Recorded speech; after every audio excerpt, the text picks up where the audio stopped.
바울과 및 동행하는 사람들이 바보에서 배 타고 밤빌리아에 있는 버가에 이르니 요한은 그들에게서 떠나 예루살렘으로 돌아가고 그들은 버가에서 더 나아가 비시디아 안디옥에 이르러 안식일에 회당에 들어가 앉으니라.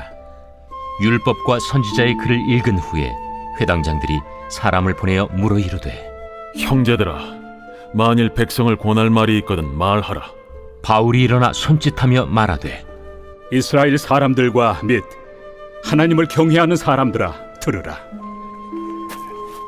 이 이스라엘 백성의 하나님이 우리 조상들을 택하시고 애굽 땅에서 나그네 된 그 백성을 높여 큰 권능으로 인도하여 내사 광야에서 약 40년간 그들의 소행을 참으시고 가나안 땅 7족속을 멸하사 그 땅을 기업으로 주시기까지 약 450년간이라.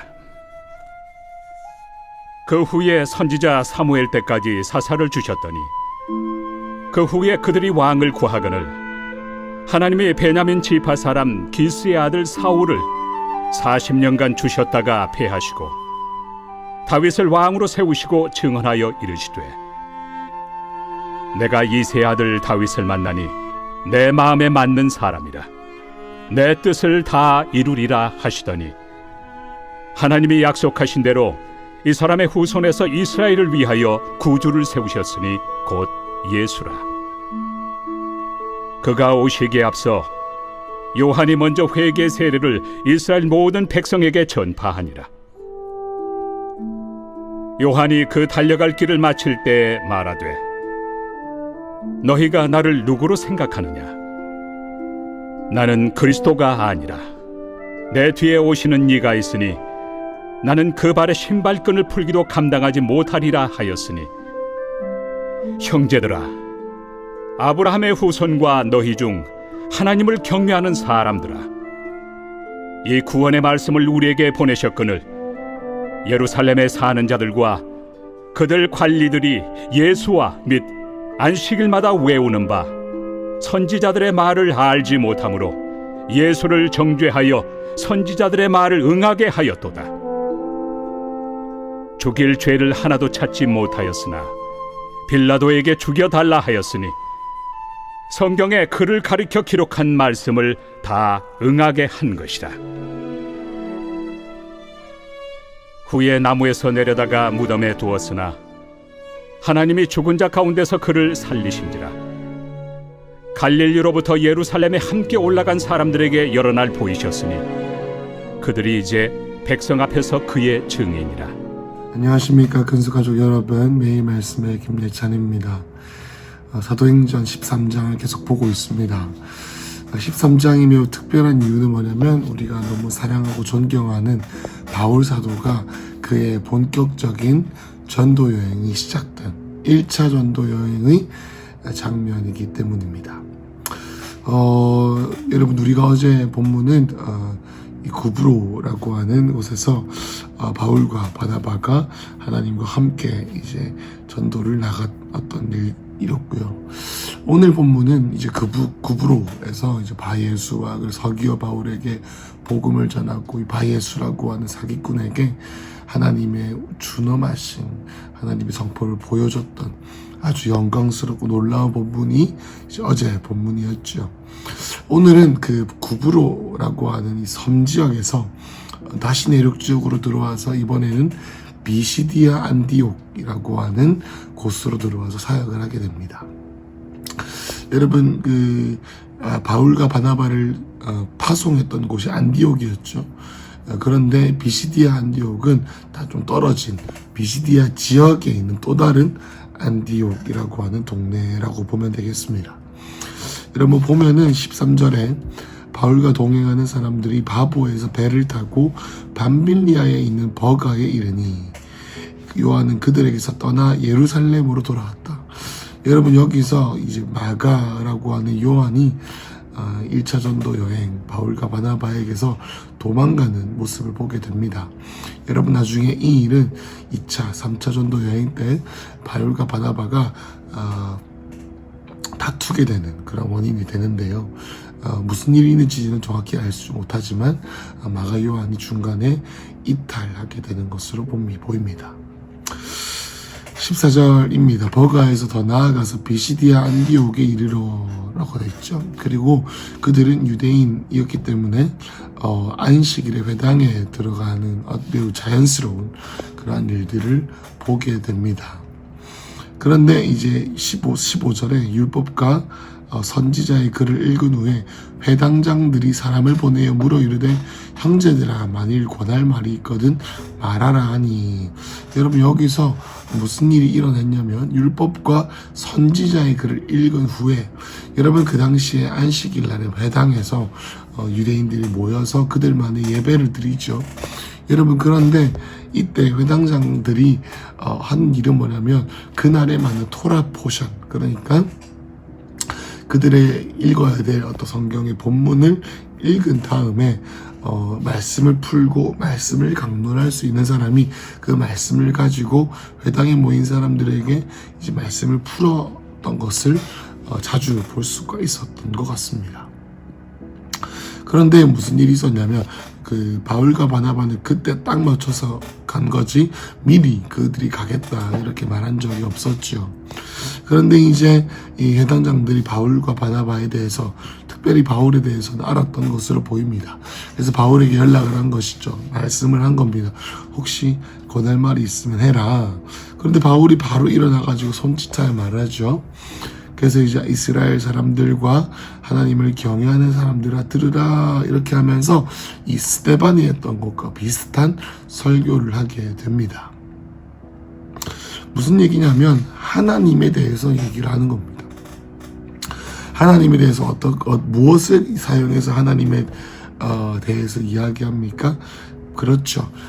저와 여러분, 혹은 그 당시에 저와 여러분, 그러니까 이 유대인의 역사를 가지고 바울이 하나님에 대해서 설교를 하게 됩니다.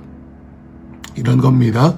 이스라엘 백성 17절에 이스라엘 백성이 하나님이 우리 조상들을 택했다. 권능으로 인도했다. 그런데 18절에 광야에서의 소행을 참으셨다. 누가요? 하나님이요. 또 하나님이 19절에 그 땅을 기업으로 주셨다. 또 20절에 선지자 사무엘까지 사사를 주셨다. 역사를 계속 훑는 거 아니겠습니까? 21절에 왕을 구하셔서 왕을 주셨다. 그리고 계속 내려가다가 약속의 왕인 그 다윗을 주셨다. 그리고 23절에 결국엔 다윗부터 예수 때에 이르기까지의 모든 역사들을 생략했지만 결국에 무슨 말입니까? 예수를 약속대로 주셨다라는 겁니다.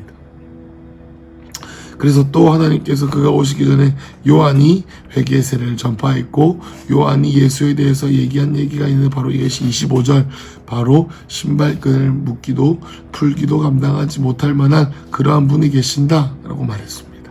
그리고 26절에 뭐라고 말합니까? 형제들아, 아브라함의 후손과 너희 중 하나님을 경외하는 사람들아, 이 구원의 말씀인 예수 그리스도를 우리에게 보내주셨는데, 예루살렘에 사는 선지자들과 그들의 관리들이 예수와 안식일마다 외우는 그 말씀이 이루어졌음에도 불구하고 우리가 그것을 보지 못했다. 그들은 도리어 예수를 정죄하여 선지자의 말을 응하게 하는 이 죽음을 이루게 만들었다. 그 말이 뭡니까? 28절에서 29절이죠. 죽일 죄를 찾지 못했지만 빌라도에게 죽여달라고 했고, 또 성경이 그의 말을 기록한 말씀을 응하게 했는데 그게 뭡니까? 나무에 내려다가 무덤에 두었다. 그런데 예수님께서 하나님께서 죽은 자를 살리신 그 역사를 보았다. 31절, 갈릴리로부터 예루살렘에 올라간 사람에게 여러 날 보이셨으니 부활하셨으니 그들이 이제 백성 앞에서 그의 증인이라. 여러분, 우리가 기억해야 되는 것은 바로 이겁니다. 그게 두 가지라고 생각이 듭니다. 하나는 바울은 이 유대인들에게 복음을 언제든지 전할 수 있는 생각과 마음의 준비를 하고 있었다. 여러분, 바울이 성령께서 미리 말씀하시지 않으셨죠.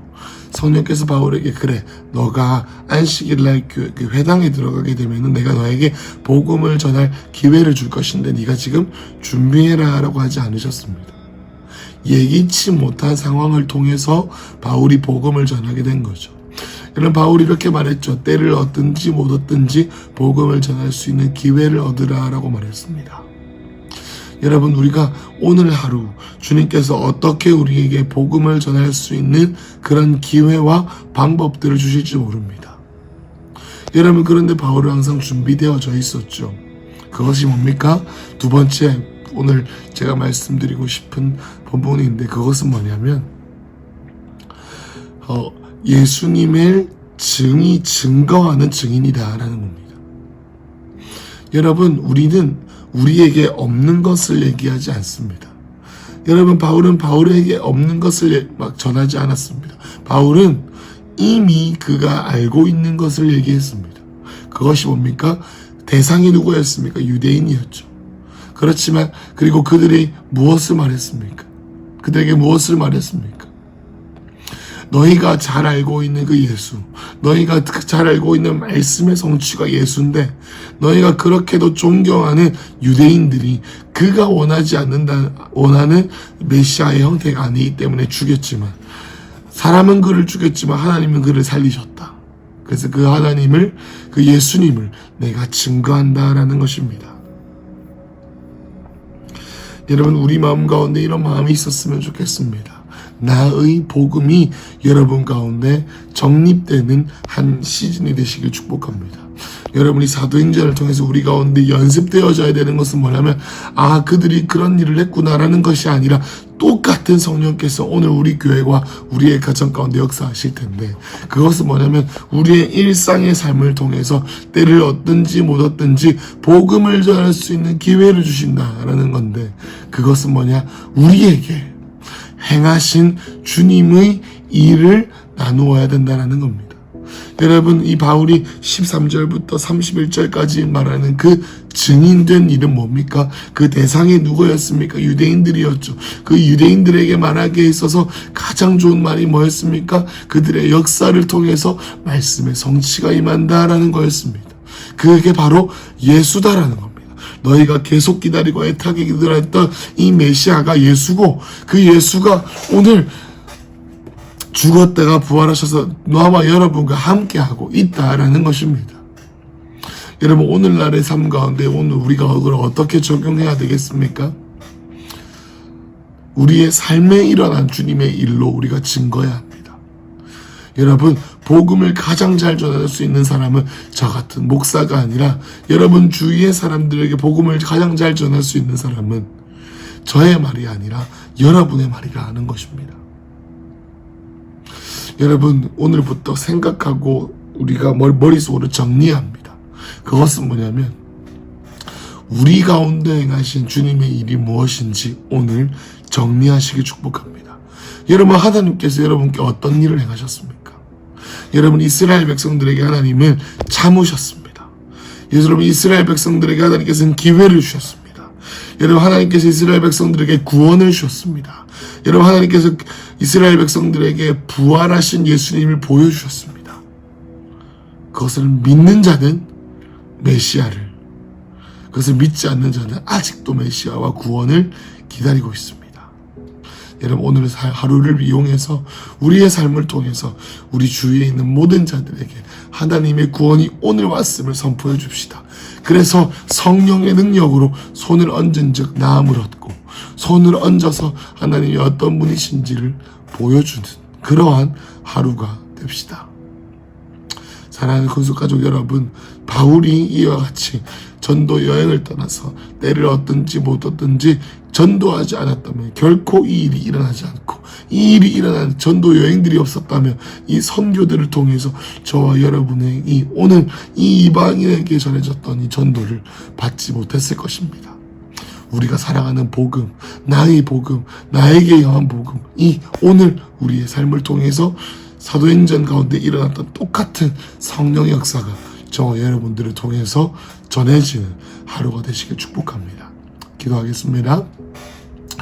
하나님, 복음은 또 다른 이론, 또 다른 사상이 아니라 오늘 나에게 행하신 하나님의 놀라운 일을 내가 감사한 마음을 새롭게 하여 전파하는 것인 줄로 믿습니다. 하나님, 나에게 주신 이 복음이 무엇인지 오늘 하루 생각하고 돌아보고 전할 수 있는 기회가 있을 때 주님, 내가 사랑하는 주님에 대해서 나눌 수 있는 기회를 주시옵소서. 예수님의 이름으로 기도했습니다. 아멘.